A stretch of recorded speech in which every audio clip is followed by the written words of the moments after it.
So if you've been playing any Pokemon TCG lately, you might know that, yeah, we have a problem. Dragapult has a whopping 35% in its meta share, and therefore I'm anticipating to see Phantom Dive Guy perform at the upcoming Utrecht Regionals, which I will be attending. And if there's one deck to beat going into any tournament this format, it would probably be the one with the big number 1 next to it. Therefore, I've decided to make the ultimate Dragapult counter deck that isn't Crustle. And before I show you that list of 60 carefully curated cards, I'll show you some cards that you can deck into your own list to stagger Dragapult's scheme. So let's go over Dragapult's ideal game plan first, and I'll explain the text as we go. Alright, so what does what it do? On turn 1, Mr. Deepult aims to retreat to Budew and attack with it. This buys them time to set up with their various support Pokemon, most notably Drakloak, in hopes of building up to an eventual Phantom Dive. They tend to end this turn with a big helping of Itchy Pollen, so make sure your fingernails are kept at a sufficient length. At worst, turn 3 is when you can stop scratching, as though ideally, for them, of course, start Phantom Diving you at around this time. So to recap, it's spam Itchy Pollen, do a little bit of Recon Directive, and then spam Phantom Dive. It's like no layers to this shit. And those are also exactly the 3 parts of its game plan that we can try to foil in hopes of stopping it. So let's put on the Weeding Gloves and address Budew. Budew is a 30 HP basic grass type Pokemon, and for those of you who don't know, then first of all, you're lucky, and its Itchy Pollen attack prevents you from playing item cards on your next turn. And hey, I'll cut to the chase. There's no way in Standard to counteract that effect once it gets up. Well, except for maybe. There are plenty of ways to stop the attack from occurring in the first place. First off, we have Gravity Gemstone. It's a Pokemon tool card that increases the retreat cost of both active Pokemon by a colorless. So I like to call it Evil Air Balloon. Attach this to your active Pokemon and you might just prevent a first turn retreat to Budew. This allows you to play item cards during your next turn and hinders them in the process, as something else, preferably a Dreepy, might get stranded in their active spot. Other counters include cards that damage attacking Pokemon. As of now, the best of these cards is Punk Helmet. It's a Pokemon tool card that puts 4 damage counters on the attacking Pokemon if the Pokemon it's attached to is a Darkness type. This might deter Budew users from using Itchy Pollen at all, as that puts them at a risk of being knocked out. When that happens, their first order is to replace their active Pokemon. This happens going into our turn, meaning that we can then attack that Pokemon on the next turn. Keep in mind that these strategies aren't without flaw, as cards often played by Pult can counter them. One of these is Jamming Tower, which will counter both Gravity Gemstone and Punk Helmet, as it shuts down all Pokemon tool cards in play. Another is Crispin if they use it on turn 1. They can counter Gravity Gemstone specifically in this way if they really insist on making you itch. Crispin allows them to search for up to 2 basic energy cards from their deck, of which they may attach one to one of their Pokemon, and the other goes to their hand. So if they attach both to their active Pokemon, they can just retreat to Budew anyway. But as long as that robs them of a chance to play Lillie during their valuable setup turns, then I'd say that's worth it. And before we move on, I want to quickly highlight Spiky Energy, as it certainly exists. It puts 2 damage counters on the attacking Pokemon when its bearer is damaged by an attack. I'm literally only doing this so I can mention this Lycanroc from Journey Together. Just think it's a cool card, doesn't do much in this stage of the game, but just wanted to talk about it.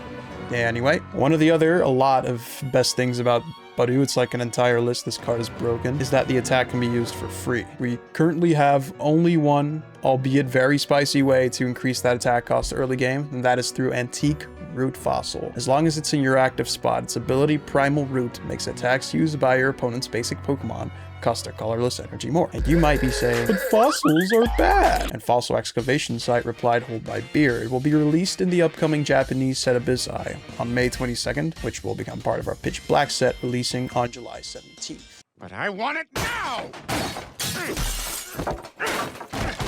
It's essentially a Buddy-Buddy Poffin for fossils, allowing each player to search their deck for up to 2 item cards with Antique in their names during their turns to bench directly. So fossil decks could run a one-off Root Fossil to stop item lock, unless of course you're a based Credillion enjoyer, in which case I am single. Now that we've whacked the weeds, it's time to move on, and on to Drakloak.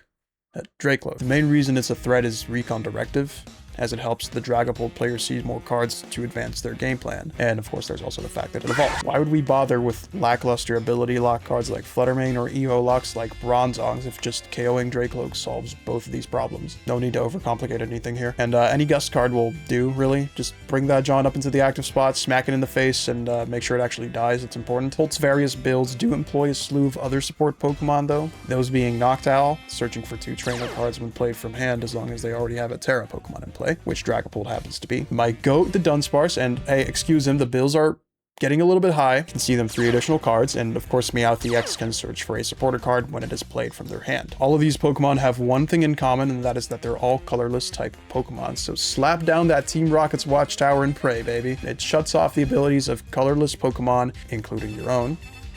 You have been warned. As long as it remains in play, which it likely won't, but don't we love a little bit of gambling around here? Smash like for gambling, everyone. And yeah, those are really the best things you can do in this phase of the game. Anything for them not to get that thing out.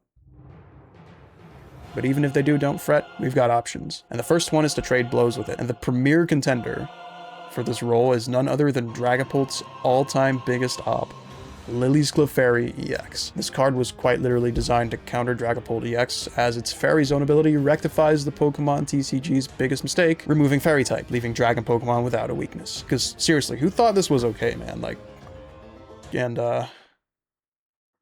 where do they reside? It makes all Dragon Pokemon in play gain a 2x weakness to Psychic, just by existing on your field, meaning that you can even attack with a Psychic type 1 prizer into a Dragapult to trade very favorably, with my favorite being Iron Boulder, who can attack only if you have the same number of cards in your hand as your opponent, and an actual good one being Team Rocket's Mimikyu, who can steal the attacks of any Terra Pokemon, which Dragapult is. Wouldn't it be even better if said 1 prizer was Lillie's Clefairy EX itself? Well, enter Lillie's Pearl, slap it onto any Lillie's Pokemon, and boom, now it gives up 1 less prize card. And hey, math is hard. I know that. I have fact-checked this. Don't worry. 2 minus 1 is allegedly 1. Source, Windows Calculator by Microsoft Corporation. So just whip out Lillie's Clefairy EX whenever they get the demon into play, charge it up with a Wondrous Patch, and attach that Pearl. Start swinging, go to town. This strategy is also stifled by Jamming Tower. In case you haven't noticed the pattern, you best bet that we have ways to use that to our advantage, as there are enough stadiums we can use to punish Dragapult if they're too trigger-happy with their stadium's early game. The best one of these is Battle Cage. If they play their stadium early game to stop your Gravity Gemstone or Punk Helmet shenanigans, punish them late game by preventing damage counters from being placed onto your benched Pokemon by attacks and abilities used by the opponent's Pokemon. And if you want to translate that to English, you would get... yeah. Furthermore, if they're running them, which might differ from list to list, this also stops their Dusknoir and that stupid monkey that everyone hates. In case you aren't willing or unable to run Battle Cage, there are other ways to block Phantom Dive spread damage, as well as other effects of attacks. While Mist and Rocky Fighting Energy can only protect the Pokemon it's attached to, Team Rocket's Articuno protects all of your basic Team Rocket's Pokemon at once, with the added merit of protecting itself. And Rapska protects all of your benched Pokemon at once with its Spherical Shield ability, and it also shields them from taking direct damage. There's also Dunsparce into Dunsparce. Yeah, you thought that glazing was over. To my very last breath, it isn't. They aren't exactly immune to the effects of Phantom Dive, but placing damage counters on either of them just straight up doesn't work, as using Runaway Draw removes the Dunsparce from play. That includes all damage on it, making pinging it with Phantom Dive ineffective, unless paired with residual damage from Adrenabrain or Cursed Blast. Prevention is always better than cure, though. So now that we're in Phantom Dive territory, my lips are dry. I just keep like, I'm just gonna go drink some water.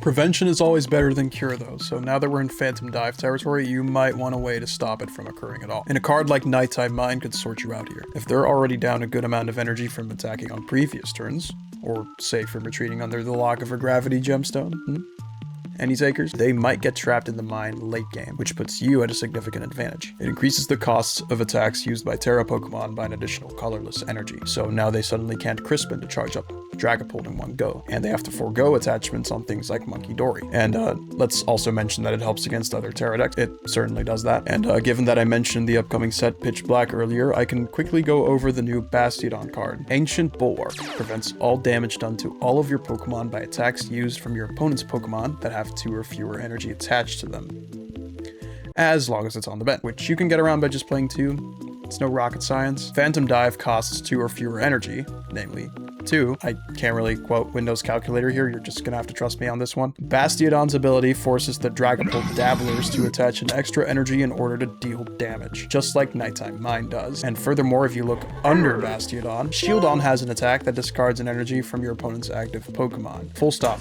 No strings. Enlist Relicanth from Temporal Forces to help Bastiodon remember how to use an actual surfaceable attack, and if you get everything set up, they should run out of energy eventually. Supplement with Crushing Hammers to increase the blood pressure even further. That concludes my list of Dragapult decks I could come up with.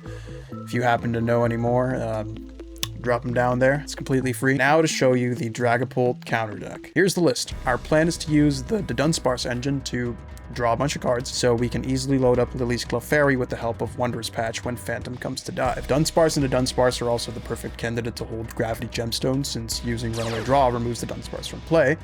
It's pretty much my loading screen tip at this point. It can leave the active spot without having to retreat, so once you're done being a menace to society, you can just click Rad and go on with your day. Fan Rotom can beat stick through the early game turns if need be. We play 4 copies of Boss's Orders for those pesky Drakloak, and if things start to get a little bit too serious for your liking, we have 2 Lillie's Clefairy EX and 2 Pearls to go with them, as well as 2 Nighttime Mine and Battle Cage to help protect us. Team Rocket's Mimikyu slinks into the list, as well as a single Team Rocket's energy as an alternate way to load up Gemstone Mimicry in one go. And with all that, I think it's safe to say that you can beat Dragapult. You could add Psyduck if Dusknoir usage sees an uptick, or Genesect from Shrouded Fable to prevent them from playing Unfair Stamp, which is one of this deck's biggest weaknesses. Genesect prevents usage of Ace Specs by your opponent as long as it has a Pokemon tool card attached to it. We also play cards in the deck that aren't meant to bully Dragapult. They're used for our own setup and consistency, and yeah, that's about it. I'll 100% take this deck to a locals once to just bully people. Seeing their face is going to be so worth it. About taking it to Utrecht though,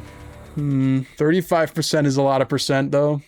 I'll consider it. Before I end the video, I want to thank you guys for all the support on the last one. I just kind of woke up one day and it had 1,000 views. I really didn't expect that, so thank you guys. So yeah, here's another. I hope you guys enjoyed, and with that, I'm gonna end it here.